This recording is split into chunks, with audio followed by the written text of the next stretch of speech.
প্রাণ দয়ালে রে, আর পরীক্ষার সময় নাই, কর জোরে ক্ষমা চাই, শেষের খেয়া না নিলায় আমারে। আমার দিন কি এমনি যাবে, লোকে তোমায় কি বলিবে? আমার দিন কি এমনি যাবে, লোকে তোমায় কি বলিবে?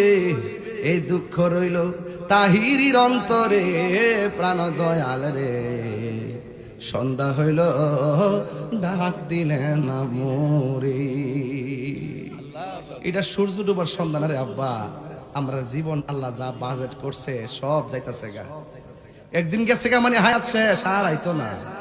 এই টাইমে যদি একজন সাধক তোমার ডাইকা কোলে বিরায়, মনে করলা অতই সাগর পাড়ি দিয়া কিনারায় বিরে যাবে।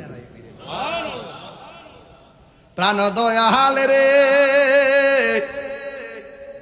আরে হাঁস মুরগি কতই পালে, সন্ধ্যা হইলে ডাক দিয়া নেই গরে, আমি একা রইলাম অন্ধকারে। এ বাবা, মাঝে মাঝে ভিতরে ঢুকে যায় গে, কিরে জানেননি এই দুনিয়াতে কেউ কারো আপন না। আজকে কেউ মইরা দেখেন বাজান, আপনার কবরের পাশে কেউ যাইতো না। এরা এত ব্যস্ত, যারা যারা মাটি কেউ, আমার বাজারও কাম আছে। আরে বেটা, সারা জীবন তোর লোকে চলছে ফিরছে, বাবা আধা ঘন্টা দিয়ে মাটিটা দিয়া যাস না, আমি ব্যস্ত। এই পৃথিবীর কেউ কারো আপন না, একমাত্র আপন যিনি তিনি মদিনাওয়ালা। দুইটা হাত তুলে কোন ইয়া রাসূলুল্লাহ বলেন না কেন?